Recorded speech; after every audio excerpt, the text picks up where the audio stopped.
Oi, gente, bom dia. Tudo bem com vocês? Como que vocês estão? Animados para esse sábado?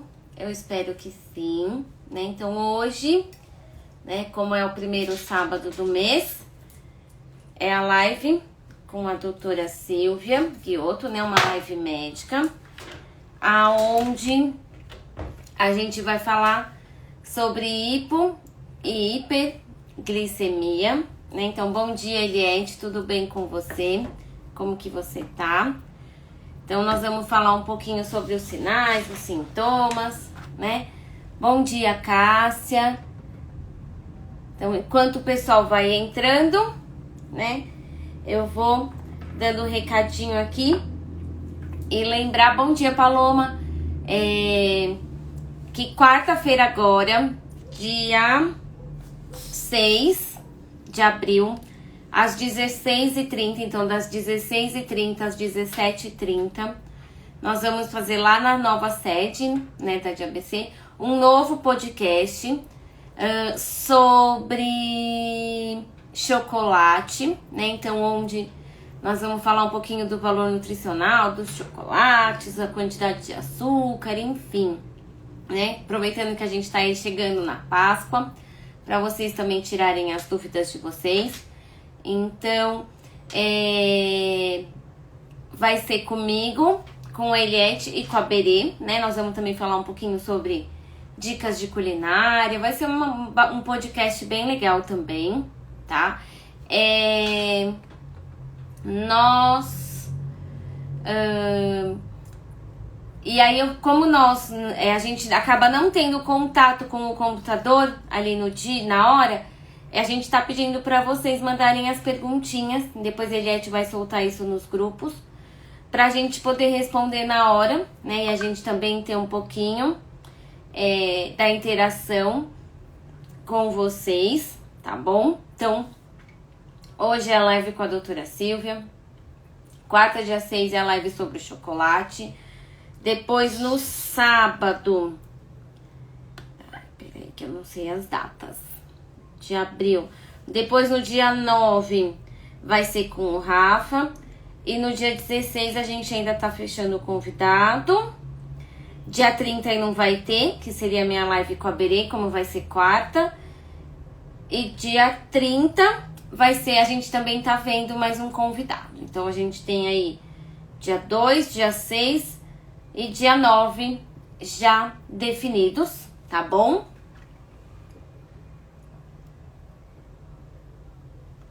Ô, Eliette, dor de estômago ninguém merece, né?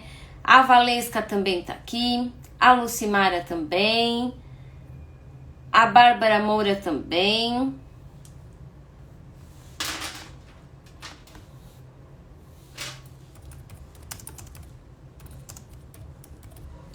Vamos aguardando aí a doutora Silvia, né?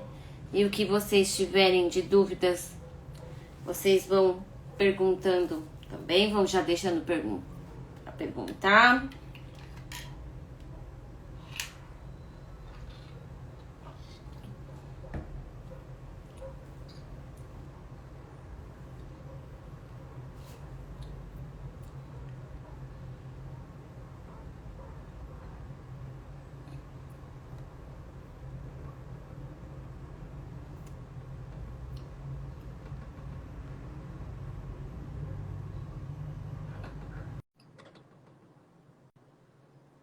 A Aline entrou, a Jane entrou, o Alex também.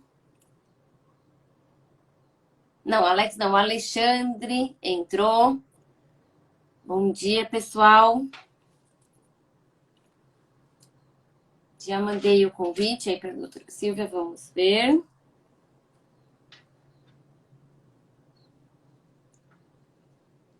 Doutora Silvia entrou. Vamos ver se ela...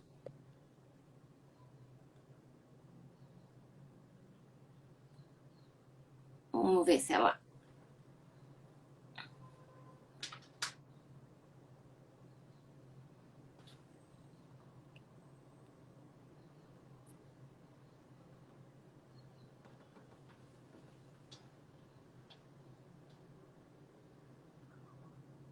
Eita.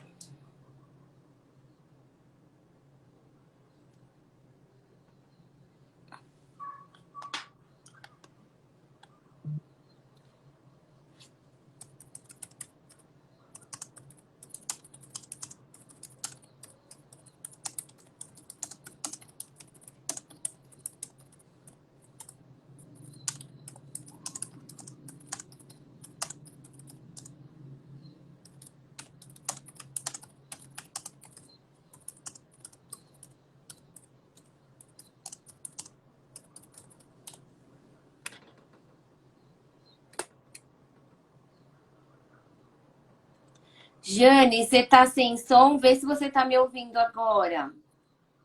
Bom dia para Fabiana. Bom dia para Inês Paludeto.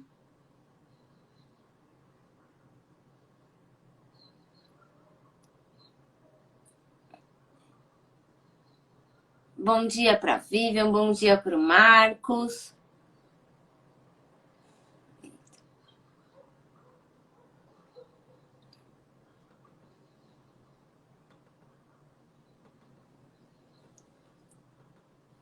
Vamos ver.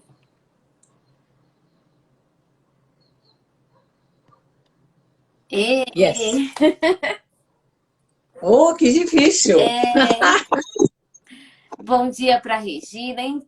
Tem bastante gente aqui com a gente. Doutora Silvia.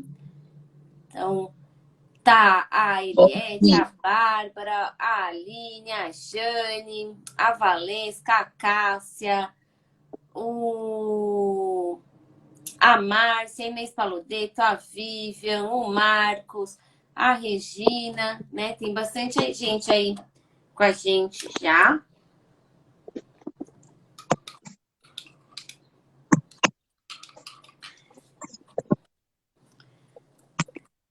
A Cleide também tá aqui. Doutora Silvia, primeiro bom dia, né? Bom dia a todos. É um prazer mais uma vez a gente poder estar participando, né, nesse sábado de manhã e tentando conversar com vocês, passando mais um pouquinho do conhecimento e que para vocês também adquiram mais conhecimento para prevenir a internação, aprender mais sobre os cuidados diários e, com isso, ter uma vida normal, né? Isso. E, gente, aproveitem hoje o conhecimento da doutora Silvia para perguntarem, né, doutora Silvia, para perguntar para você, para depois decidir com o médico, né, qual que é a melhor conduta, né, doutora Silvia? Sim, é Eu, isso mesmo. eu sempre bato aqui na tecla, quando é com vocês aqui, sobre a importância do acompanhamento médico, né, doutora Silvia? Não é só ir lá uma vez e aí depois só É, ir depois que bagunçou tudo, né? Conta um pouquinho aí, como que tem que ser o acompanhamento aí com o médico, depois do diagnóstico do diabetes, antes, né? Como que funciona? eu acho que o cuidado é contínuo, como em qualquer cuidado de vida que a gente tem que ter, né? Então, feito um diagnóstico de diabetes, o médico, geralmente o interessante é ele contar com uma equipe, né? Como nós temos na DABC. Então, uma equipe que orienta a parte médica, uma equipe que orienta a nutrição, se precisar de um suporte psicológico, a orientação nutricional é fundamental, até mesmo a enfermagem, né? Contar com a enfermagem para orientação, principalmente quando tem que fazer aplicação de insulina.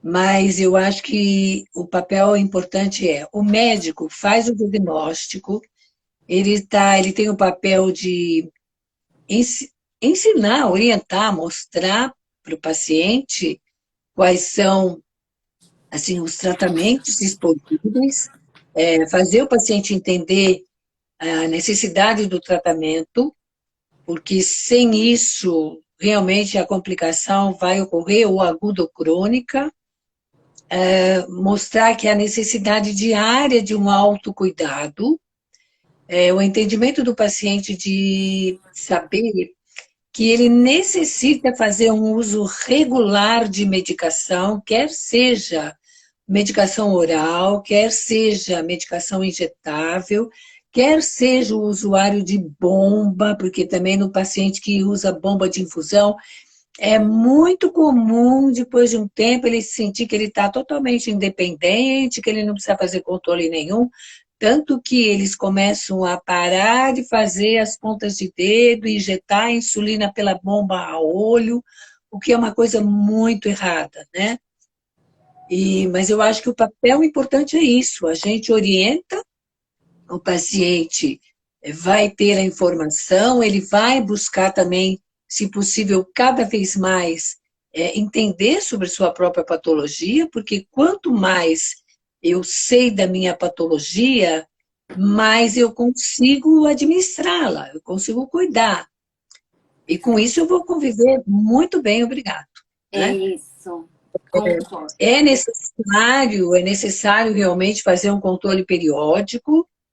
No começo, principalmente quando o paciente se sente muito inseguro, a gente tem que dar um suporte maior, né, para orientar, saber como é que está indo aquele controle glicêmico, para ajuste de dose de medicação. Mas com o tempo, o paciente também cria uma certa independência. É isso que nós queremos, que ele aprenda um autocontrole e que ele tenha uma independência. Mas, periodicamente, seja cada 4 ou 6 meses ou 3 meses, vai ter que fazer os exames para ver se a coisa tá, se a vida está correndo bem, se ele não está, se está ficando dentro dos controles que nós exigimos que fique, né? E contar com outro suporte restante, caso ele necessite, né? Então, isso eu acho que é fundamental e não é para um ano, dois, é para sempre, né? Verdade, concordo. É um casamento, né, doutora Silvia? Não tem jeito, né? O diabetes é um casamento que não. Cuidando ou não cuidando, ele não vai embora, né?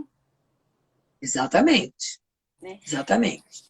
Doutora Silvia, vou pedir para você se apresentar, né? Vai que tem alguém assistindo a primeira vez. Se tiver, seja muito bem-vindo, seja muito bem-vinda.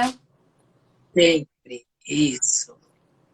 Então, eu sou a doutora Silvia Guiota Bedian, faço medicina médica clínica e endócrino, trabalho em São Bernardo já no consultório há 43 anos, só Desde o isso, ano faço parte, passado, né, doutora Silvia? faço parte do grupo de voluntários da DAPC, há mais ou menos 20 anos que nós estamos É, juntos, no trabalho com uma equipe sensacional, sempre tentando educar o paciente, o portador, não só o portador, mas a família também do portador, o amigo do portador, os vizinhos do portador, equipe de escola, né? Porque nós temos crianças também, muito sim. importante. Então, as equipes de escola, até que também queiram aprender sobre, porque a criança fica um período na escola, ela também tem que ser acompanhada, né? Quem está por perto, em qualquer eventualidade de uma hipoglicemia, principalmente, que é o evento de urgência, né? Que é um evento rápido que acontece, quem está por perto vai ter que ter a capacidade de socorrer nessa situação.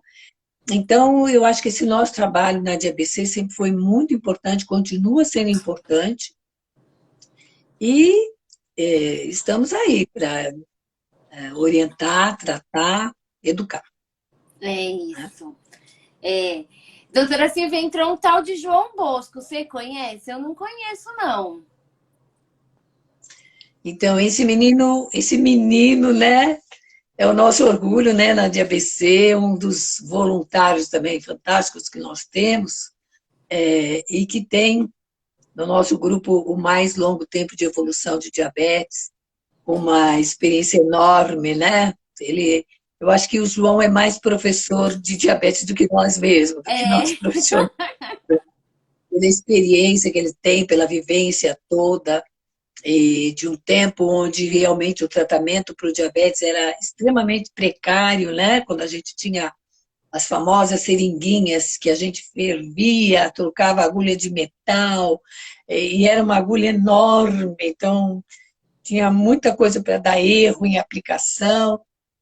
É, E o João, realmente, ele foi um sobrevivente dessa época e, graças a Deus, ele acompanhou ao longo dos anos toda a evolução tecnológica, né? é, O aparecimento primeiro de seringas descartáveis com agulhas um pouco menores, depois com as canetas que vieram para revolucionar, para facilitar, né, as tomadas de insulina durante o dia, principalmente no diabetes tipo 1, que tem que tomar as múltiplas doses. sim, Também o tipo 2, quando ele já é insulinizado, ele vai ter essa necessidade, mas principalmente o tipo 1. Então, houve toda uma revolução tecnológica, né? E de medicamentos de também. medicamentos Houve essa também. enorme, tanto nos tipos de insulina que nós temos hoje, como ano passado, né, que nós comemoramos o centenário da descoberta da insulina, que foi uma coisa importantíssima, né, que aconteceu há 100 anos atrás, e que tornou realmente a, a possibilidade, né, do portador de diabetes ter uma vida normal, desde que ele siga a orientação e o tratamento adequado, né? Sim. Então, realmente ele tem assim, ele viveu todos esses anos que nós fomos vendo essa transformação, ele foi um grande sobrevivente, né? E bem, né? Até hoje, depois ele pode dar o depoimento dele, falar sobre o tempo de evolução que ele já tem, e assim, chegar depois de muitos anos de evolução sem complicações, que é tudo que a gente precisa, que a gente quer, né? Então, todo esse trabalho nosso é realmente para evitar complicações. Que é muito ruim quando a gente já pega o paciente pela primeira vez, um paciente que às vezes vem, que nem tem tantos anos de evolução, ele tem 10, 12 ou 15 anos, e já com complicações importantes, né?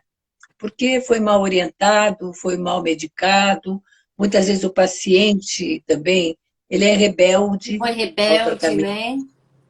ele não aceita que ele tem o diabetes, ele tem que aprender a conviver com isso e viver bem, né? Então, muitos não aceitam e aí se revoltam, e aí deixam de fazer o tratamento adequado, de se cuidar.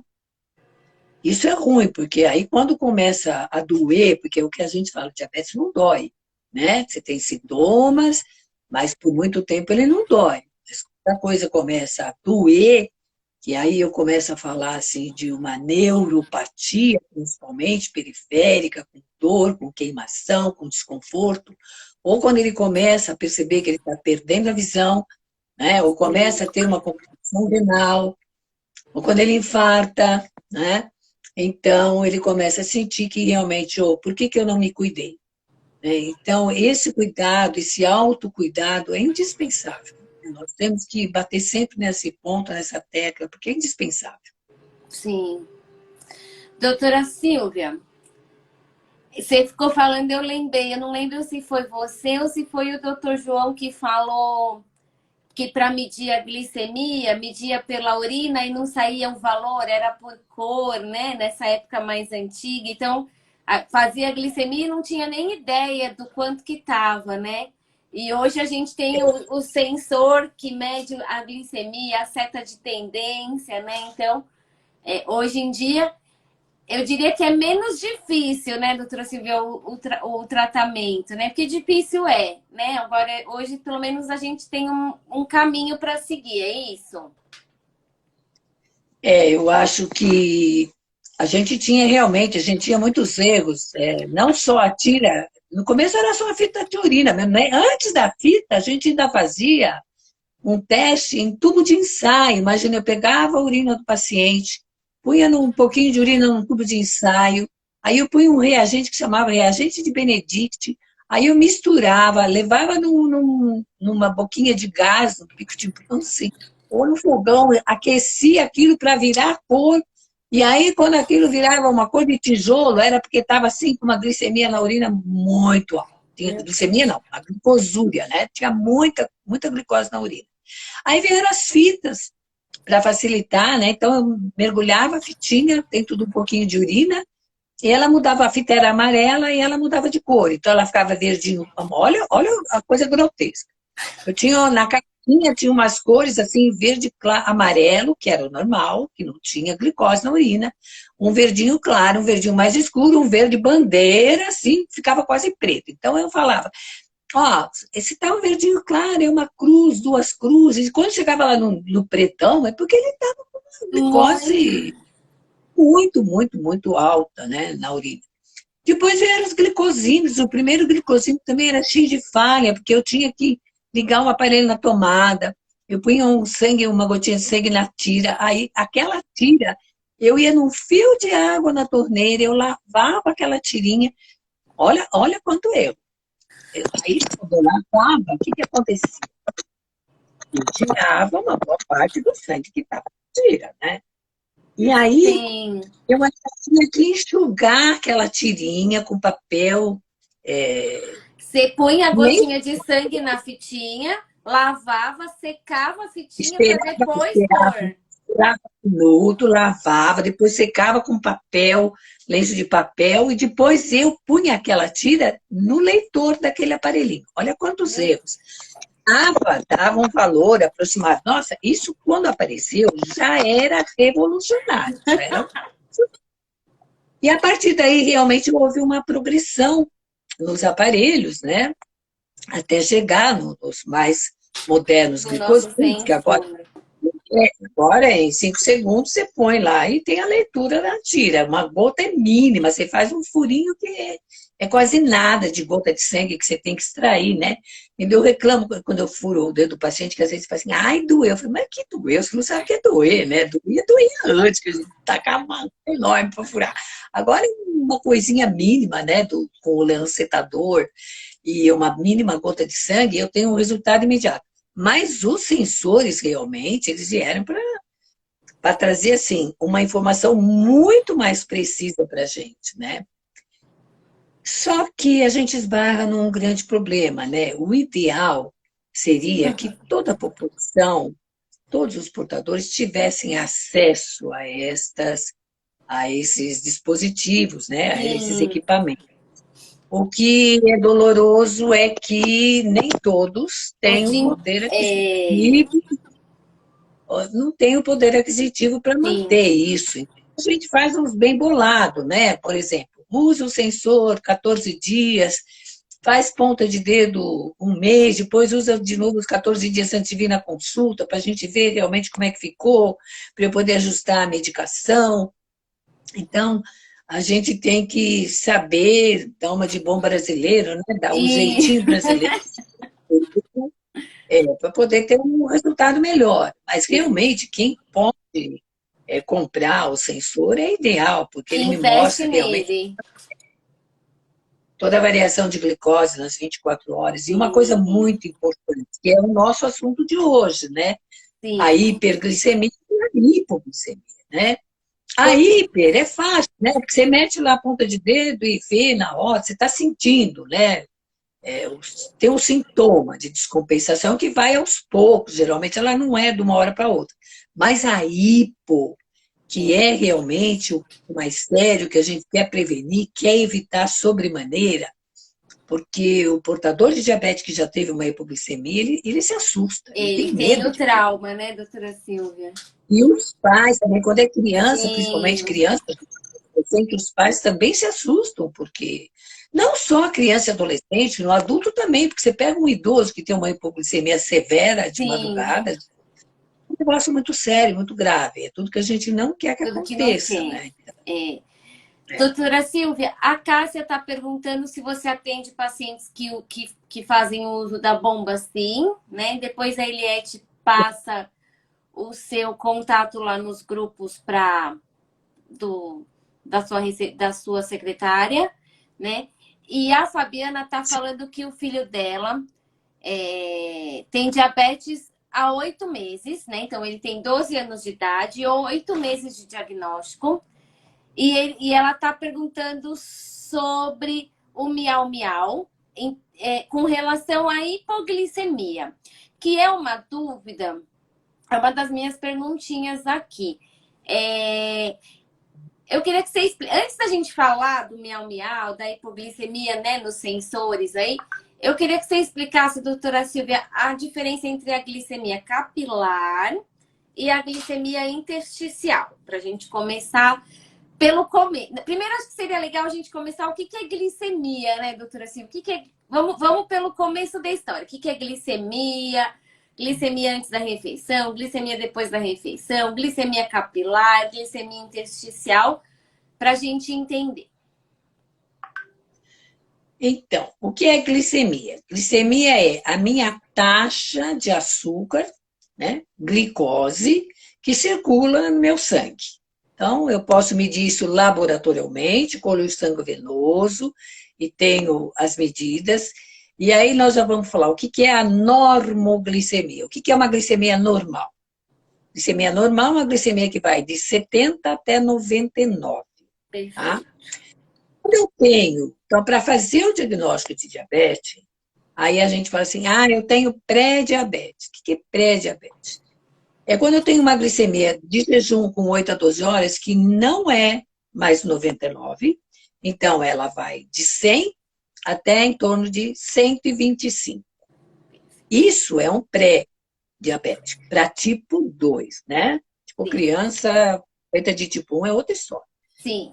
E eu tenho o diagnóstico de diabetes tipo 2 quando eu tenho 2 medidas consecutivas em dias diferentes, com jejum de 8 a 12 horas, sangue venoso, que é uma glicemia que fica acima de 126. Então, 126 ou mais, 2 medidas em dias diferentes, com 8 a 12 horas de jejum, é diagnóstico de diabetes. Perfeito. Mas está só 126, só 127? Mas é. É a nova classificação que a gente tem. Bom, no diabetes tipo 2, que é aquele que a massa da população tem, ainda bem que é a maioria tipo 2, né? Os sintomas são variáveis, porque quando ele descompensa, ele tem o quê? O tipo 1 também vai ter. Os sintomas agudos são muita sede, urina muito, começa a perder peso, tem cansaço. Só que o tipo 2, ele vai evoluindo devagar, lentamente. Dificilmente ele tem uma descompensação assim, muito rápida, a não ser que ele tenha uma infecção, ou que ele infarte, ou que ele tenha ser submetido a uma cirurgia, alguma coisa assim aguda, né? Mas principalmente com infecção, então ele pode ter um sintoma mais agudo. O tipo 1, ele é rápido, a criança, ou adolescente, ou mesmo o adulto, tá? Porque nós temos tipo 1 em adulto também, né? Mas o mais frequente é criança e adolescente. Então, é uma coisa aguda. Tá bem, não sente nada, tá normal. Depois de 2, 3 dias, tá bebendo muita água, tá urinando muito, tá perdendo muito peso. Aí começa a evoluir com muito cansaço, muita fraqueza. Quem está por perto já percebe que aquilo não está normal, né? Hoje, graças a Deus, com toda a educação, com toda a mídia, tudo isso, dificilmente quem tem alguém em torno com esses sintomas que não vai suspeitar que está com diabetes, né? Então, já fica alerta. Mas é uma descompensação súbita, né? E essa glicemia, ela pode ir a níveis realmente muito altos, né? No tipo 2, às vezes, a pessoa vai tendo sintoma, vai largando, vai deixando, nem desconfia, e vai ficando. Eu posso, às vezes, num diagnóstico, ter uma glicemia de 500, de 600, ou até mais. Pode até, hoje menos frequente, né? Porque geralmente ou o vizinho, ou amigo, ou parente tem um glicosímetro, mede lá e pega antes de acontecer isso. Mas antigamente era muito frequente a gente ter coma hiperglicêmico, em que a gente tinha níveis de glicemia de 1.000, 1.200, 1.500, e era um quadro grave, né? Geralmente adulto, um pouco mais de idade, quadros graves. No tipo 1, as glicemias às vezes não chegam nesses níveis, porque eu começo a produzir, não tenho a glicose para ser utilizada pela célula. O que eu tenho? Eu tenho uma queima de gordura rápida, então eu tenho um quadro que chama cetoacidose, né? Posso ir para um coma cetoacidótico, menos frequente também hoje em dia, graças a Deus, porque faz o diagnóstico antes, Mas o que é essa cetose, quando eu começo a queimar a gordura, que eu começo a descompensar, o que tem de diferente? Se prestar atenção, o tipo 1, ele vai ter um hálito diferente, ele tem um hálito de maçã, mas não é uma maçã, aquele hálito de maçã gostosa, é um hálito de maçã meio podre, né? Assim, um hálito forte, porque está queimando gordura demais, o pulmão está expelindo esse corpo cetônico, né? Essas... E aí, então, tem um diagnóstico antes de realmente, às vezes, evoluir para um coma. Mas vamos lá. Então, o que é uma glicemia normal? É isso, é de 70 a 99. Eu falo em hiperglicemia, né, uma glicemia alta, que eu começo a ter sintoma, quando geralmente essa glicemia está em torno de 180 ou mais. E por que começa a dar sintoma? Porque até em torno de 180, o rim, ele consegue, quando o sangue é filtrado, ele consegue segurar essa glicose. Mas depois desse limite, ele começa a deixar passar muita glicose para a urina. E como a glicose ela tem uma capacidade osmolar, né, alta, quando passa a glicose, passa a água junto. Então, eu começo a perder uma grande quantidade de glicose e uma grande quantidade de água. E isso desencadeia o que? Desencadeia um mecanismo de sede muito intensa. Então, ao mesmo tempo que urina muito, eu começo a ter muita sede, começo a beber muita água, né? E aí vem o sintoma. Muita urina muito, que a gente chama de poliúria, tem muita sede, que a gente chama de polidipsia, começa a perder peso, começa a descompensar. O tipo 1 também pode ter esse quadro, sem dúvida. Tá. E o que é hipoglicemia? Hipoglicemia é quando a minha glicose cai subitamente. Então, vamos lá. Eu posso ter um sintoma de hipoglicemia. Quais são os sintomas? Então, uma sensação assim de tontura, de fraqueza, Tremor. posso ficar com a vida curva, tremor, sudorese, geralmente é uma sudorese intensa, profunda, intensa mesmo, palpitação, então taquicardia, né?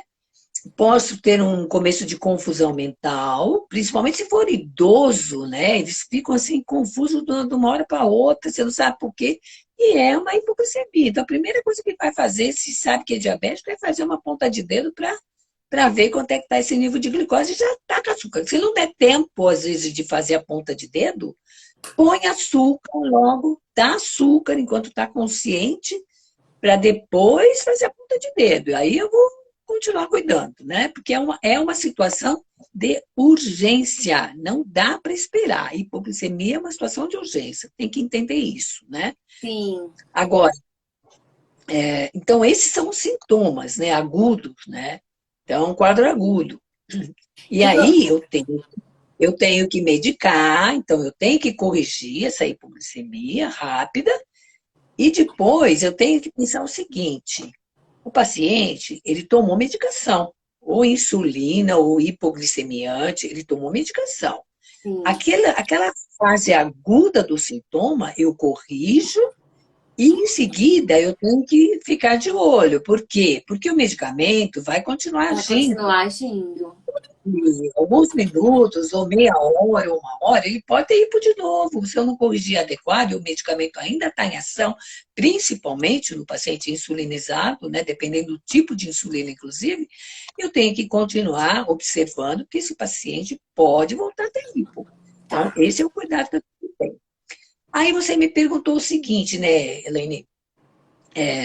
A diferença que a gente tem, então, assim, o primeiro que a gente usa para diagnóstico mesmo é o sangue venoso, né? Mas se bem que com uma ponta de dedo, eu não sei que sou diabética. Cheguei lá na casa do meu tio e, de repente, ele estava medindo a glicemia. Ô, tio, faz um furinho aqui.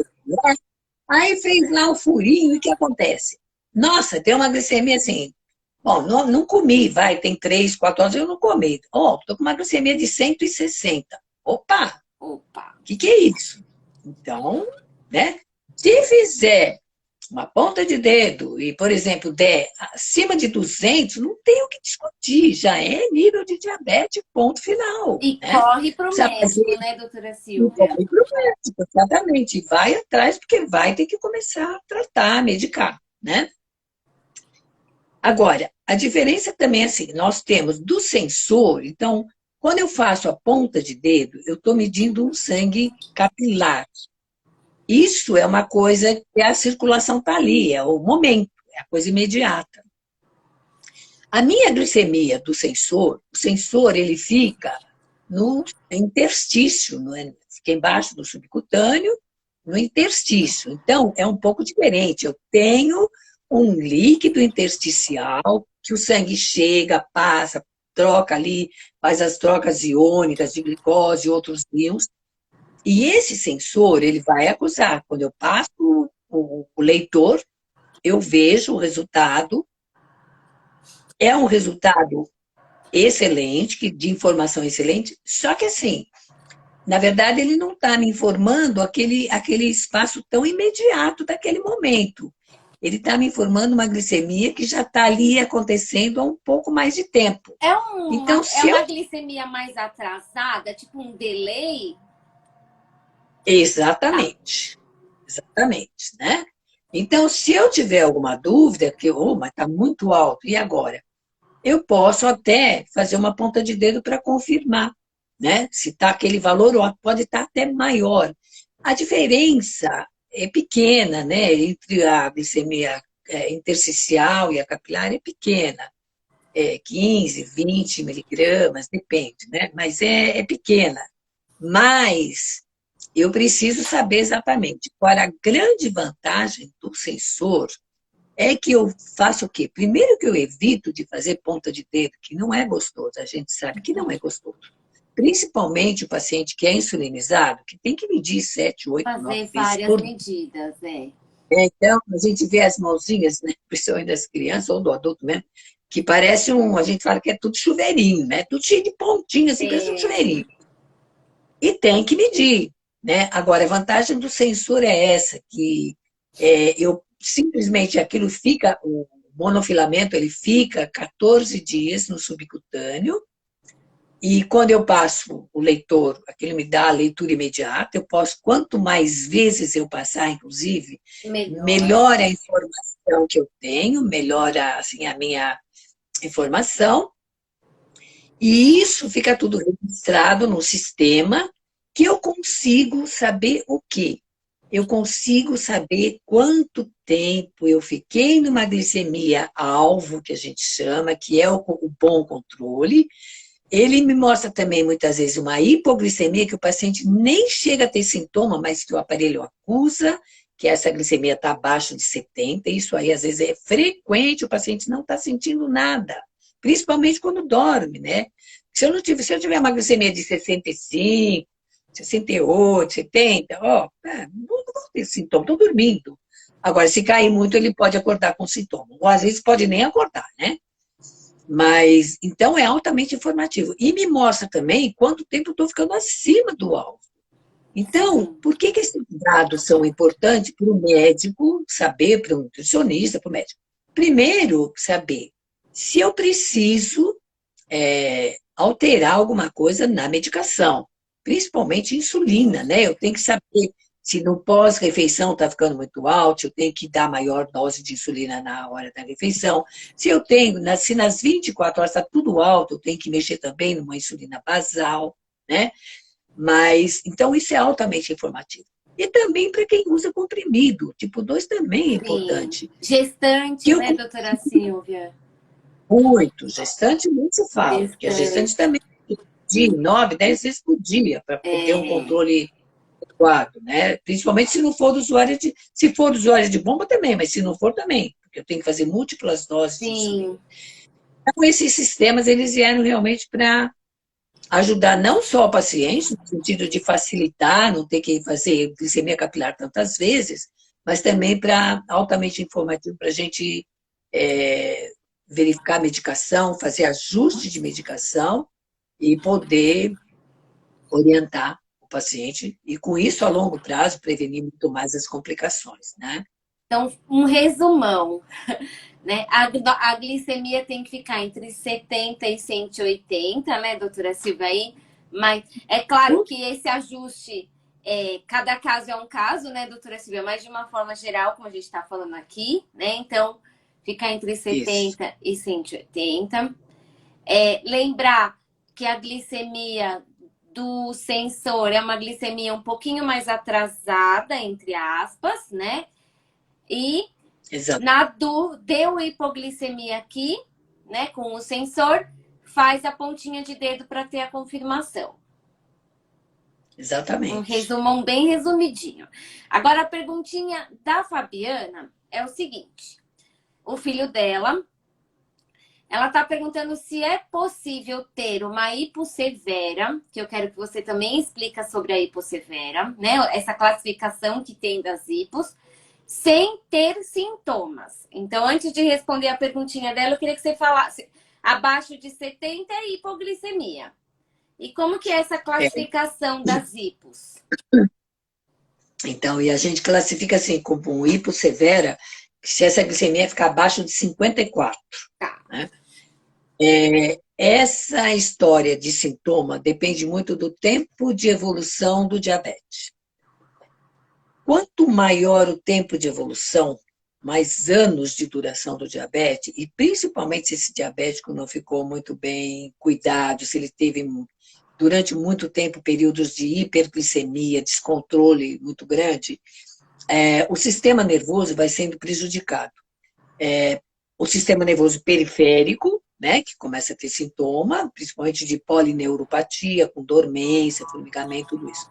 Mas o próprio sistema nervoso central, meu sistema nervoso autônomo, que é o que mostra assim, numa situação de estresse, o que que eu tenho? Eu tenho liberação de catecolamina, que a gente chama aquela coisa, minha adrenalina, que vai ficar todo vapor, né? Então, eu tenho sintomas adrenérgicos e sintomas que a gente chama de neuroglicopênicos. O adrenérgico é pela liberação realmente de catecolamina, de adrenalina. Então, eu tenho tremor, eu tenho fome, eu tenho sudorese, eu tenho palidez, eu tenho a palpitação, né? E posso ter também uma sonolência, né? Porque à medida que essa glicemia vai, a hipo vai progredindo, a taxa de glicose vai caindo, pode ficar sonolento e pode até evoluir para o coma, né? Agora, os sintomas neuroglicopênicos, assim, é pela queda do açúcar que o sistema nervoso acusa. Então, eu posso ter tontura, embaçamento visual, eu posso ter dor de cabeça. Ah, e a dor de cabeça é o seguinte: não só no quadro agudo, mas depois que passa, que eu corrijo a hipoglicemia, é muito frequente o paciente ainda ter cefaleia, dor de cabeça por um tempo maior, algumas horas, ou até durante o dia. E aí, depois desse sintoma, ele fica o quê? Ele fica letárgico, ele fica sonolento, ele fica com cansaço, assim, é altamente desgastante essa hipoglicemia. Agora, dependendo do tempo de evolução, então, essa reação neurológica que eu costumo ter, ela pode variar. E aí, o meu sensor lá do sistema nervoso central, ele começa a perder um pouco essa capacidade de responder à fase aguda da hipoglicemia. Perfeito. É comum, às vezes, o paciente está assim, normal, brincando ou falando e tal. Você vê que ele está ficando pálido, com um suorzinho, e ele não está nem aí, não está sentindo quase nada. Mas a gente que está ao lado, vendo o paciente, a gente percebe, né? Você está falando com ele, você vê que ele está assim, Viajando. voando, viajando mesmo, Helene. Esse é o termo. E aí você fala, opa, você tem que estar ligado, porque pode medir, porque ele está em hipo. E às vezes ele está lá com 40, 35, entendeu? E não está assim, ainda está.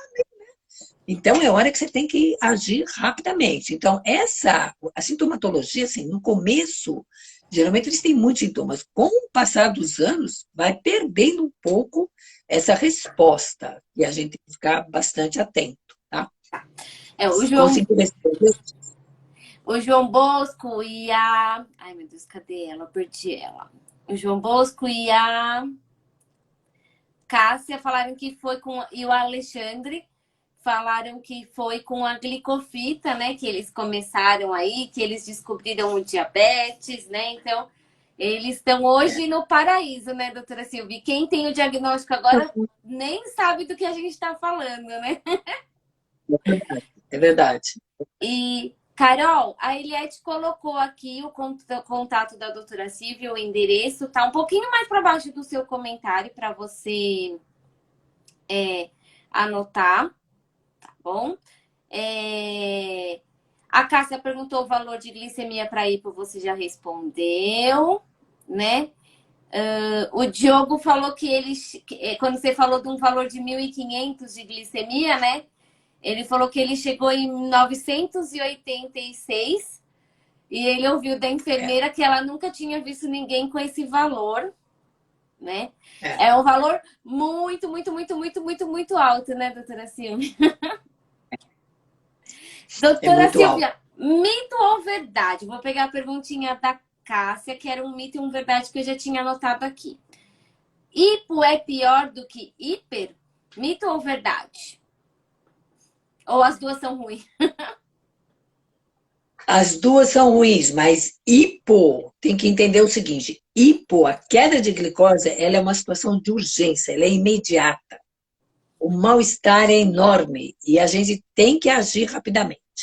A hiperglicemia, claro, eu tenho que controlar, eu vou ter sintoma, mas é aquilo que a gente explicou, é um sintoma mais lento. Então, por exemplo, de um dia para o outro, se a glicemia sobe, vai ter sintoma, né? Vai começar a beber mais água, percebe que está com mais sede. Ai, às vezes tem cãibra, percebo que eu estou assim com cansaço muscular. Opa, a glicemia está subindo. Então, é prejudicial a longo prazo. Se eu fico com uma glicemia sempre alta, acima de 180, 200, 250, tem paciente que mantém. Se faz a glicada, né? Ele tem uma glicada lá de 11, 12, 10,5. Ele tem sempre com essa glicemia acima de 220, de 250. Isso é, imagina uma média. Porque assim, eu acordo com uma glicemia, depois eu me movimento, a glicemia durante o dia cai, aí eu como, ela sobe. Então, eu vou tendo uma oscilação. Mas esses pacientes, se você põe o Libre, ele está lá em cima de 250, 280, 300, a curva tá uma montanha russa. É uma montanha russa, para falar o português claro. É isso, está lá em cima, de repente vai lá embaixo. Essa variação, que a gente chama de pico e vale, porque sobe e cai, essa variação, ao longo prazo, no sistema todo cardiovascular, ela é muito prejudicial. Ela é responsável pelas complicações crônicas. É isso que a gente gosta de intensificar a explicação, porque é por aí que eu tenho que evitar esse pico-vale frequente para evitar a complicação. E quais são essas complicações vasculares?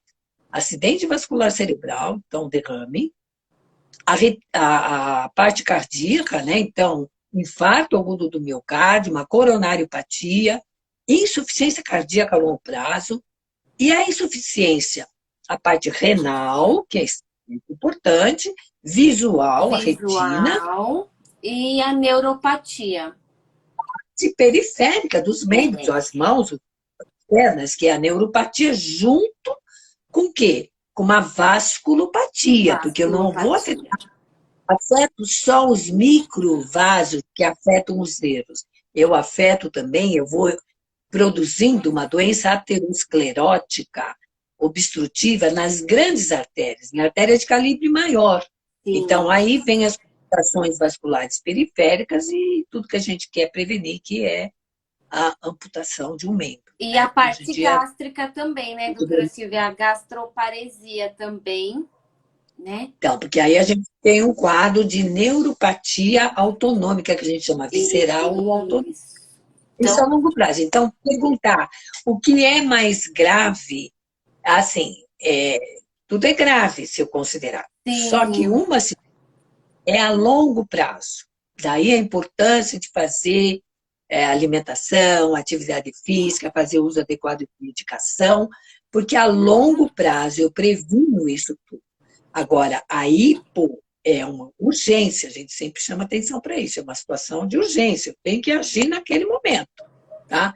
Aí, se me perguntassem, doutora, mas aí se eu não der muito açúcar nessa hora, a glicemia vai subir. Sim, ela vai subir, e ela tem que E subir. ela tem que Eu subir. tenho... mas pode ir para 200? Pode ir. Depois eu corrijo.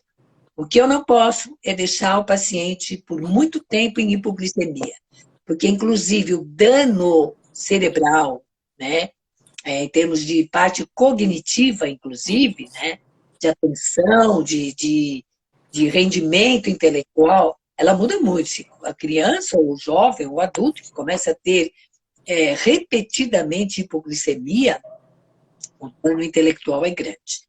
Então, a gente tem que prevenir isso também, sim. Tá? Por isso, verificar sempre. Então, tem que estar em contato com o médico, saber o que tem que agir, que medicamento eu tenho que reduzir, que ajuste eu tenho que fazer da medicação, ou mesmo alimentação.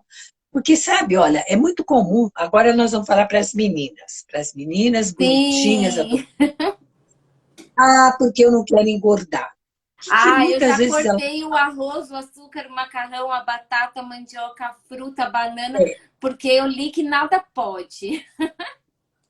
Não, nem é só isso. Então, é o medo. Não vou comer pão, não vou comer macarrão, não vou comer isso.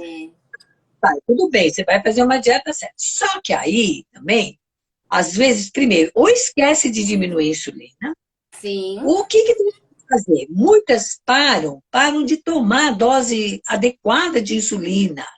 E aí descompensa, tem cetose frequente. Além de reduzir, para com a insulina, né, doutora Silvia? Aí é um problema Exato. maior ainda.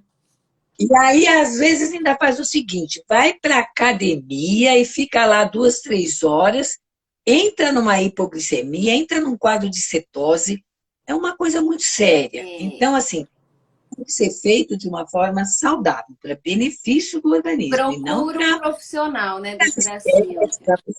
Exatamente, tem que fazer uma coisa saudável. Então, tem que fazer alimentação? Tem. Eu posso ter um peso um pouquinho acima? Posso. Cada um é um. Eu falo que cada indivíduo é um O indivíduo. importante é ser Ele feliz. e está bem de saúde. E tá bem de Né? saúde. Doutora Silvia, vamos dizer assim. Vamos supor que eu tenha diabetes. Então, eu tô aqui.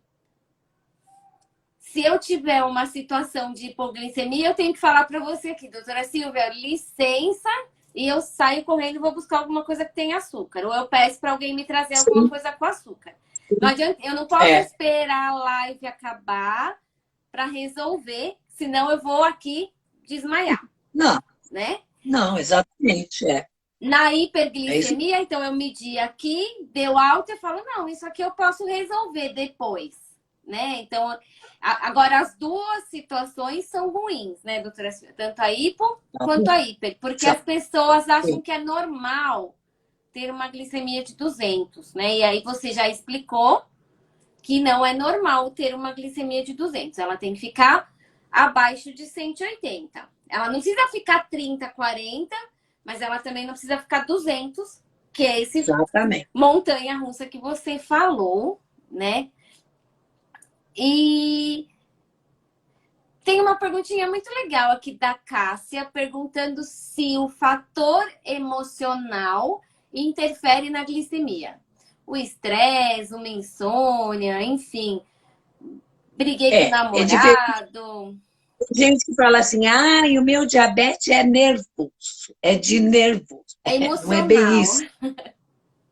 Então, mas é assim, toda vez que eu fico ansiosa, que eu tenho um problema emocional, fico estressada, o que acontece?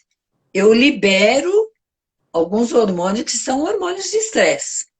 Hormônio de crescimento, o cortisol, maior hormônio de estresse, libero adrenalina.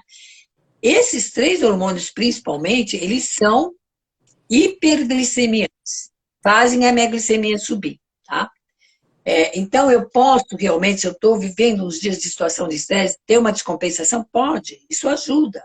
E outra coisa, tem dois tipos de pessoa também. Tem TPM, que né, tomar doutora Silvia, para nós mulheres aí, na né? TPM, isso a gente é obrigada a avisar toda mulher portadora de diabetes, enquanto no período de menacne, né, ela menstrua todo mês, quando está perto do período menstrual, nos 4, 5 dias antes, durante o primeiro e segundo dia, ela descompensa, porque o próprio hormônio faz os hormônios femininos, a oscilação do hormônio feminino faz descompensar a glicemia. Então, isso é muito frequente. As meninas sabem disso, as insulinos dependentes, elas sabem que elas têm que fazer ajuste de dose nesse período, porque a coisa muda e muito, né? Mas voltando ao problema emocional, o que é que nós temos também? Nós temos, eu costumo falar que nós temos dois tipos de pessoa. Tá. Aquele que, quando está nervoso, está ansioso, tenso, ataca a comida, né? Come que nem ratinho de armário, né? Vai lá e tem, tá sempre Desconta na comida. descontando a comida, exatamente. E isso vai fazer o quê? Vai levar a minha glicemia lá para cima. Agora, tem um outro tipo que faz o quê? Que Que não foge come. da comida, que não come. Principalmente quando entra em depressão, né? Aí não Sim. come. Aí o que acontece? Vai ter que mexer na medicação também, porque vai ter a tendência de fazer o quê? Não, pode até por um tempo subir, mas depois, se ele não comer adequadamente, ele vai ter tendência a hipo, precisa tomar bastante cuidado. Então, são situações que o médico tem que interferir, tem que, às vezes, ajustar, fazer ajuste de medicação, né? Tá. O Alexandre falou o seguinte, que o exercício físico, quando ele faz, diminui as aplicações de insulina ultra rápida, né? Que Sim, é um benefício da atividade física. Aí ele tá isso. perguntando se ele pode E mesmo a comer. dose, né? Ele, às vezes, nem só diminui o número de aplicação, muitas vezes tem que diminuir dose, né? Também, né? Tá. E aí ele tá perguntando se ele pode comer pequenas quantidades de carboidrato, que ele diminui a dosagem de insulina. Ele pode comer o carboidrato mesmo aplicando menos doses de insulina? Sim, dependendo da intensidade do tipo de exercício e da Sim. intensidade do exercício, você também pode responder bem isso, porque você é nutri, né? É, Então, pode sim, complementar, né? pode. Tá. O exercício faz esse benefício, né, doutora Silvia? Ele faz aí um papel semelhante à insulina, né? Então, agora, se você diminuindo a dosagem ou diminuindo as aplicações de insulina e comendo carboidrato, que é importante comer um carboidrato, né? Não é pra gente exagerar, né? O problema é que a gente é 8 ou 80, né? Ou a gente corta ou a gente come como se não houvesse amanhã, né? Mas se a gente comer na quantidade certa e a gente mantém a glicemia no alvo, a atividade física tá Exatamente. fazendo o papel dela. Sim, sem dúvida. É isso, né? Sem Então, dúvida. é o joguinho de pensamento, né, doutora Silvia? A gente tem que olhar a educação em diabetes, é isso. A gente olha a glicemia e vê, e toma a atitude, mede de novo e vê se a nossa atitude que a gente pensou deu certo, mede de novo, né? O tratamento do diabetes, ele é contínuo, não tem jeito. E, por exemplo, Mesmo. entramos num período menstrual ou estamos num período de estresse, aumentou a nossa glicemia. Vamos entender, de repente, será que eu não estou descontando na comida? De repente, fazer uma atividade física pode me ajudar nesse estresse? Né? A gente precisa achar respostas para essas perguntas, né? Eu acho que é esse que é o papel. Exato. Elaine, eu acho que tem alguma pergunta aí que correu sobre aquele problema que eu falei, de quando tem a hipoglicemia, que você corrige, né? Você tem que dar uma quantidade razoável de carboidrato e depois tomar cuidado, que a medicação continua agindo, né? Então, quanto tempo depois ainda fica em hipo, isso é muito variável, não dá Tá. para a gente prever. Depende do nível de glicemia que chegou, depende de quanto eu corrigi, depende da medicação que toma. Então, vamos lá. Vamos supor que é um paciente que toma insulina NPH. Tá. A NPH é uma insulina que a gente usa ainda até a atualidade. Não é a melhor insulina que nós temos atualmente, nós temos tipos de insulina muito melhores, mas ela é uma insulina, por exemplo, que ela tem um pico de ação de 8, 12 horas, vai até umas 14 horas, e ela continua agindo, né? E se eu realmente não tomar um cuidado, quando eu corrigir uma hipo, sei lá, dei uma carga de carboidrato. Então, por exemplo, tá, do 15 gramas de carboidrato, uma baita colher de sopa de De açúcar lá, açúcar com água e tomo. com água, ou eu dei aquele saquinho de glicose para chupar, ou eu dei um saquinho de mel. Ó, isto tudo falando de um paciente que está consciente. Tomar cuidado com Sim. isso. Então a glicemia deu menos de 70. Então medi minha glicemia aqui, tá menos de 70, mas eu tô consciente. Então ou é uma água com açúcar, ou é uma bala, ou é um mel. Isso. Então vamos lá. Perfeito. Aí eu dei uma carga de açúcar, aí o paciente já vai ficando assim mais ligado, né? Ele já começa a se sentir melhor, ele já não está suando muito, não está taquicárdico, o tremor começa a diminuir, mas eu tenho que ficar atento. Então eu vou medindo. Depois de 15 5 minutos eu meço. Se minutinhos. tiver com sensor é mais fácil, né? Se tiver com sensor, beleza. Mas se não, eu tenho que medir. Depois de uns 5 minutos para ver se já está começando a subir. 10 minutos, 20 minutos, meia hora ela subiu, está subindo, mas ainda assim, ó, ela subiu. Vamos supor, estava com 60, vamos supor. Foi para 85, 90. Só que depois de 20 minutos, meia hora, já está começando a cair de novo. Cuidado. Eu tenho que fazer o quê? Eu tenho que complementar uma refeição. Eu falo para Então, adiantar a refeição anterior. isso. Eu dou de cara, eu dou um carboidrato. A Elaine depois pode comentar melhor isso. Eu dou de cara um carboidrato de fácil absorção, que eu sei que acabou de cair, começa pela mucosa da boca, que já começa a absorver. Aí entrou no estômago, já está absorvendo aquilo tudo. Em 5, 10 minutos, a minha glicemia está subindo. Tá? Perfeito. Só que eu sei que depois ela vai começar a cair. De novo, porque o medicamento está agindo. Então, o que eu tenho que fazer? Eu tenho, aí é a tal história. Aí pode comer um lanchinho, pode tomar um leite, pode comer um carboidrato que vai absorver um pouco mais lento para justamente manter o nível de glicemia maior depois de meia hora, uma hora, porque a medicação está lá. Eu não tenho como retirar aquela medicação do coração. Sim. Esse é o cuidado que a gente tem, né? Ah, bom, mas aí eu fiz isso e depois de 2 horas já era hora de almoçar, ou de comer, ou de jantar, e a minha glicemia foi lá nos 200. Calma, calma, você ainda está com a medicação. Você vai usar a medicação, se cair um pouco mais lento, não tem importância. É melhor do que, de repente, fazer, tá lá em cima, aí eu dou uma baita dose de insulina de novo, e aí, pum, de novo vai ter uma hipoglicemia, por exemplo, de madrugada, uma hipoglicemia severa. Então, é cuidado, quer dizer, não faz mal que durante um curto espaço de tempo Ela eu tenha fica uma um glicemia pouquinho mais alta. não tem problema, que não vai poder ficar persistentemente elevado. É diferente, né? Então, é bom o pessoal entender bem isso. Agora, doutora Silvia, eu vou pegar aqui o exemplo que a Elaine mandou, minha xará. Não, a Eliane mandou da filha dela. Então, a filha dela teve hipo, ela deu uma bala, mas ela não conseguiu mastigar a bala.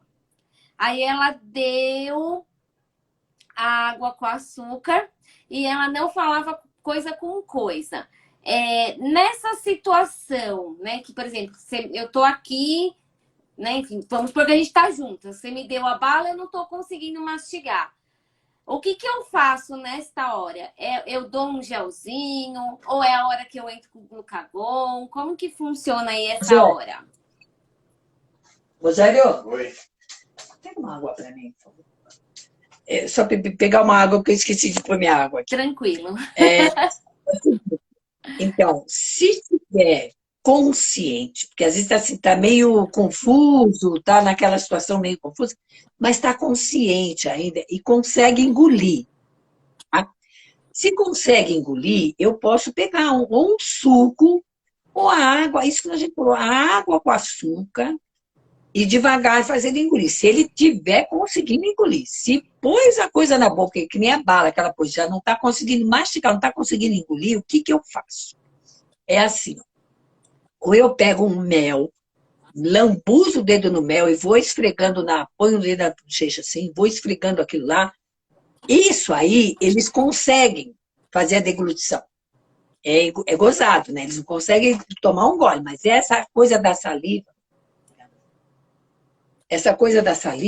eles conseguem engolir, tá? Então, eu posso fazer uma papa de açúcar, pego uma xicrinha, ponho lá uma colher de açúcar, ponho um tiquinho de água, faço aquela pasta assim de açúcar e vou massageando na bochecha, Aqui, ó. né? Na língua. Isso, ou por dentro, puxa a bochecha aqui, ó, e massageio bem, né?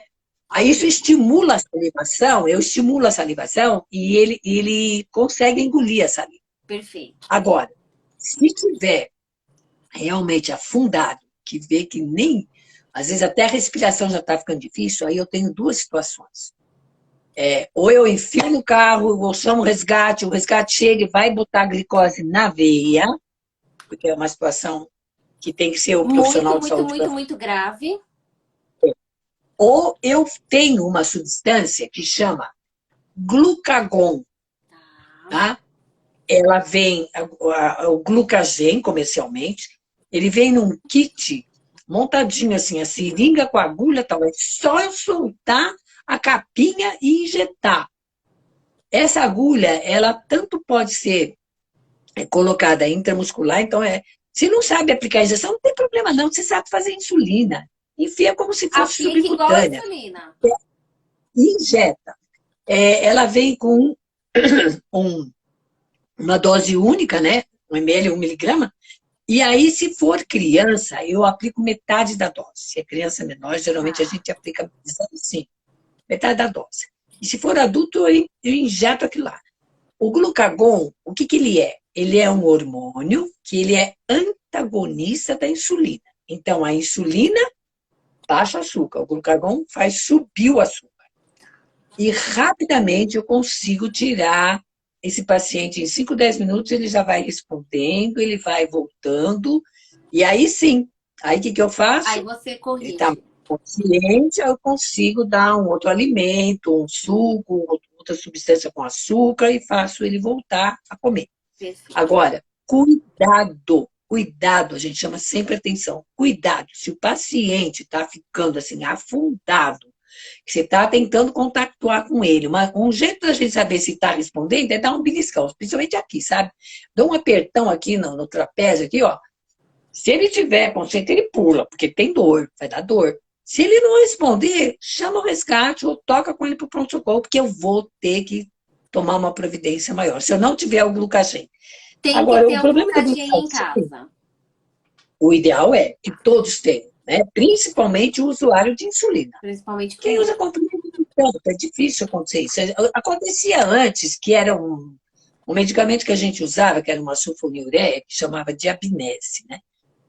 Praticamente está abolido no mercado, não se usa, porque essa medicação, ela baixava a glicemia, no tipo 2, mas ela tinha uma ação de 36 horas, a duração de ação, olha só, duração de ação do comprimido. Então, quando eu tinha uma hipo, eu tinha risco de voltar a ter hipo depois de minutos, depois de horas, naquele período. Era complicado. Mas hoje, mais frequente, esses comprimidos eles não fazem isso, né? Mas é a insulina mesmo que pode Sim. produzir a hipoglicemia mais severa. Então, há que tomar esse cuidado, né? Ter um glucagen, quem tem diabetes tipo 1 em casa, o ideal é que tenha uma ampolinha de glucagen na geladeira. E o chato só é que esse medicamento ele tem um tempo de validade. Quando compra, tem que prestar muita atenção, que o tempo de validade é de 6 meses, ele não é barato, Tá. né? O tempo de validade é de 6 meses e quando venceu, você não pode mais usar. Então, você tem que trocar, né? Certo? Como diz a Letícia, é igual o seguro de carro, né, doutora Silvia? Tem que ter para não usar, né? Exatamente. E doutora Silvia, eu não sei, tá como Sanman. Eu não sei quem é, mas é sua paciente, né? Tá dizendo que você é maravilhosa, competente, eu concordo. Sou fã da doutora Silvia, né? E a Fabiana tá falando que o filho dela costuma ter muita hipo na escola, né? Aí a importância dela conversar na escola, explicar sobre os sintomas de hipo, né, doutora Silvia? Que é aquilo que a gente fala nas lives do Rafa, né? Tem que ter um bom diálogo com a escola, né? Exato. Tem alguém dentro da escola que tem um pouco de conhecimento sobre diabetes, que tem alguma orientação, noção, né, de tratamento, de pelo menos de ação numa hora de hipoglicemia, né, de urgência, para poder dar um suporte nesse momento, né? Então é importante conversar. A gente teve um negócio legal, né, Elaine? Nós fazíamos uns congressos, né, lá na DABC, quando a gente Isso. ainda tinha uma sede física, né? Não, Que agora nós, aliás, precisamos a gente tem uma sede provisória. provisória. Mas, se Deus quiser, nós voltaremos a ter a nossa sede É, física, como era, como funcionava, né? E aí, a gente fazia uns congressos, uns cursos, sim. desculpa, e eu me lembro muito bem que teve 2 anos, né, seguidos, que a gente fazia uma coisa que chamava Diabetes Kids, e teve duas senhoras que elas são merendeiras, olha, merendeiras, e não é de escola particular, não, é de escola da rede municipal de Santo André. Sim. 2 pessoas que, por existirem alunos nessa escola que eram diabéticos tipo 1, elas se empenharam de participar das reuniões na DABC, fazer essa parte toda que a gente faz para a educação de diabetes, e elas não eram diabéticas, elas Sim. eram merendeiras, para aprender na urgência de uma criança dentro da escola, para poder atuar. Perfeito. Isso foi fantástico. O dia que eu ouvi o depoimento dessas 2 senhoras, eu fiquei assim, encantada, e eu falei, ainda vale a pena insistir na educação. Então, educação Sim. é um processo básico de um país e de toda a sociedade. Sem educação, a Sim. gente não tem nada, não é? Doutora Silvia, a sua paciente é a Sandra Zanon. A Sandra é uma pessoa muito especial também, né? André, E, doutora Silvia, aliás, tô com eu uma vou pergunta. assim, eu vou falar rapidinho, rapidinho. Eu tenho um carinho muito grande por todos os meus pacientes. Alguns trazem assim uma marca especial na evolução da vida profissional da gente. A Sandra foi uma. A Sandra ainda é uma. Doutora Silvia tá aqui com a gente estava falando de exercício físico, tá um tal de Roberto Doro aqui. Você conhece? Eu não conheço, não. Nossa, saudade, Dó. Beijo, Doro. Saudade. Doutora Silvia, Beijo. a Janaína, ela tem o glucagon em casa e ela nunca usou, mas ela tá perguntando como que faz a diluição do glucagon ali. Não dilui nada. Não tem que diluir. Ele está prontinho Ele na tá seringa. pronto, tá. Pronto, tá? Ele vem pronto. Você só aplicar. Doutora Silvia, mito ou verdade? Essa é uma pergunta que eu gosto também. Insulina engorda? Ah, pode mudar, Helene? Pode. É assim, o problema é que quando eu gosto de comer, né? Como um pouco mais do que devo, o que acontece? Eu tenho uma. A gente faz uns cálculos, né? Para uma insulina basal, pelo peso do paciente, quanto tem que dar de insulina em mais ou menos em 24 horas. Eu divido essa insulina numa parte basal, que é a insulina de ação longa, e depois eu fraciono as outras porções nas refeições. Só que, quando gosta de comer, o que vai acontecer? Se eu der um X de insulina, que eu calculei, e eu começo a comer além do que aquela insulina vai cobrir, a minha glicemia vai subir, Vai subir? né? Aí, se a minha glicemia sobe, automaticamente o que eu tenho que fazer? Eu tenho que aumentar a dose de De insulina. insulina. Só que eu aumentei a dose de insulina e Porque eu eu continuo comi. comendo, Porque eu comi. porque eu comi além do que eu devia, e a glicemia continua alta, e eu aumento a insulina. Então, veja, eu começo a entrar num processo de bola de neve. Quanto mais insulina eu dou, e vai dar fome. A insulina dá fome. A insulina é um hormônio, vamos dizer, anabolizante. Ele melhora todo o seu metabolismo. Sim. Melhora todos. E aí, o que acontece? Eu vou ter fome. Eu vou comer mais. Se eu como mais, preciso mais insulina. Então, veja, eu entro num processo que realmente eu começo a aproveitar tudo aquilo que eu comi e ainda mais, e eu vou ganhar peso. Sim. O inverso é verdadeiro. Muitas vezes, se eu estou com uma dose insuficiente de insulina, eu estou descompensada, e aí eu como menos, né? Eu vou entrar no emagrecimento, Sim. né? Então, insulina pode engordar? Pode. Se eu comer além do que eu devo, Sim. vou engordar. Vou Ela ganhar... sozinha não engorda, né, doutora Silvia? É, é. Entrou a minha mames também. Beijo, mãe. E, doutora Silvia, tô com uma perguntinha. Cadê que eu perdi ela? Tô com duas aqui. Achei uma. A Jane tá fazendo um paralelo entre a glicemia e a pressão arterial. Então, tanto a nossa pressão, né, quanto a nossa glicemia, ela varia durante o dia.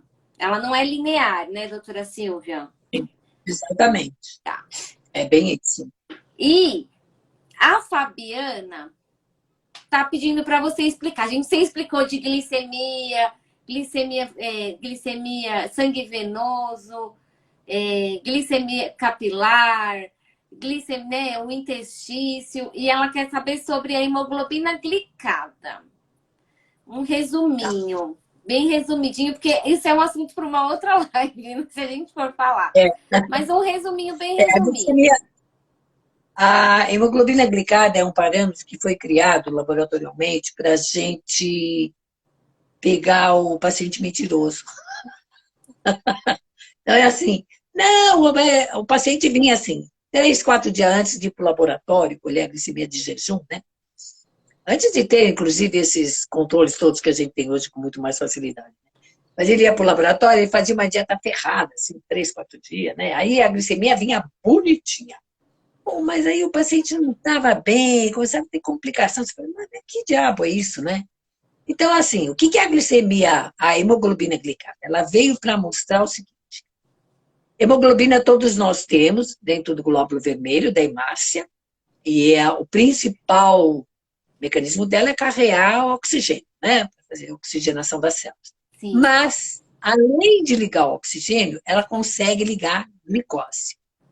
Todos nós temos hemoglobina glicada, todos nós temos uma ligação de glicose na molécula de hemoglobina. Perfeito. Existe uma faixa de normalidade. Normalmente, isso foi estabelecido por várias técnicas de dosagens, mas a atual é que essa glicemia, na média, ela vai para ficar dentro do que a gente considera normal, na pessoa normal, até 5,7.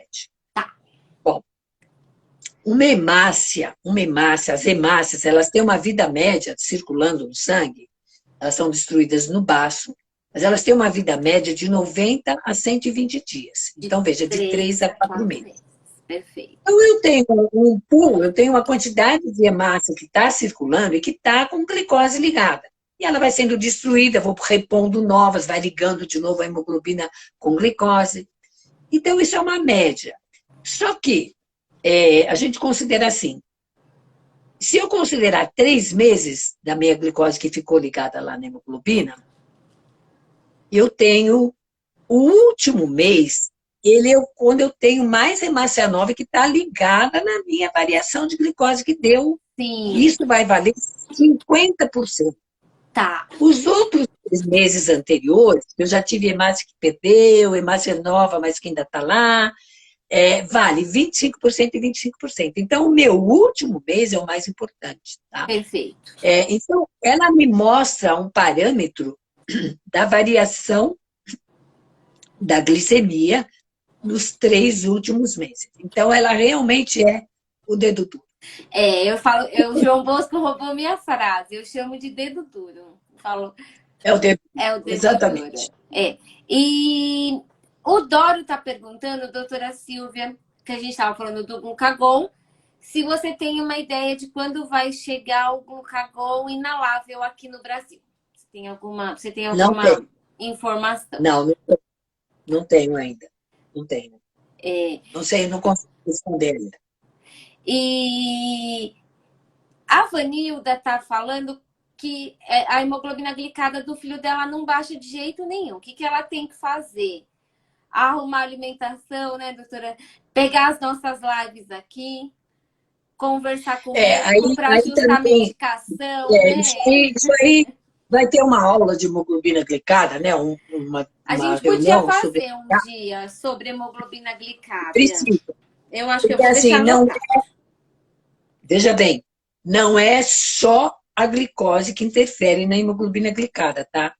Eu posso ter hemoglobinopatias. Então, existem anemias que são genéticas, que têm influência na hemoglobina glicada. Sim. Existem medicamentos que aumentam a glicada e que diminui. Vitaminas, ácido acetilsalicílico, vários medicamentos que podem interferir na glicada. Então, isso o médico tem que avaliar, tá? Sim. Então, cuidado. Mas a maioria realmente é porque a glicemia não está bem controlada. Então, grande parte é. A importância, Agora, por né, exemplo, doutora Silvia, do se eu tiver uma. acompanhamento, É, é, é. né? Então, quando o médico que atende o paciente, ele tem que saber de todos os medicamentos que o paciente está em uso, como é que está esse ritmo de atividade, de dieta, para poder fazer a análise correta daquele nível de Perfeito. hemoglobina glicada, tá? Eu acho que seria Então, um é bom tema bem legal. esclarecido. É. É, E, né, doutora Silvia, eu sempre falo para o paciente assim, se não, quanto mais descompensado tiver, mais perto dos profissionais você precisa estar, né? Mais com próximo do certeza. médico, mais próximo do nutricionista, mais próximo do educador físico, mais próximo aqui da É, DABC, para com paciência, né, doutora Silvia? A gente tem que ter a paciência, tanto nós profissionais quanto a Vanilda, de aos poucos a gente baixando essa glicemia, exato. né? Mas eu anotei já aqui um tema de live para nós sobre hemoglobina glicada, porque é o que você falou, né? Tem várias outras coisas além do diabetes que podem interferir na hemoglobina glicada, né? E a Márcia Liotti também é sua paciente, né? Que ela tá falando que você não é só a médica deles, que você é amiga, que você é amorosa, que você é um ser humano incrível. E eu concordo com Obrigada. você, né? Concordo com a Márcia. Doutora Silvia, eu acho que não temos mais perguntinhas, mas acho que a gente entendeu a importância da gente ter a nossa glicemia entre 70 e 180, que tanto a hipo quanto a hiper são ruins. A diferença é que na hipo eu tenho que tomar uma atitude naquele momento, né? Eu tenho que parar aqui e sair correndo. Eu não posso Só esperar a live. chamar atenção também na hipo, né, com cuidado de horário de refeição. Porque muitas vezes você está numa situação, a gente sempre fala, o portador de diabetes tem que portar com ele, sempre na bolsa, no bolso, ou uma bala, ou uma bolacha, uma caixinha de suco, alguma coisa, porque você pode estar numa situação que você vai, sem querer, atrasar o horário de refeição. Sim. E tem que lembrar isso, a medicação, ela está agindo. E eu tenho que ter horários para fazer a refeição, para fazer o lanche intermediário, tudo isso. Se eu descuidar, eu tenho mais tendência a entrar em hipo. Então, não pode deixar de lembrar isso, né? Eu costumo brincar com uma coisa, eu sempre falo. Nas aulas ela sempre brincava. É, quando você vai para o casamento, a festa de casamento, né? Agora com a pandemia acabou, né? Aí você vai na festa de casamento, você almoça, não deu tempo de sair. O casamento foi 5 horas da tarde. Só que o noivo sair de lá, vai lá fazer fotografia, tanto que você fica lá no buffet esperando. Às vezes só serve água, né?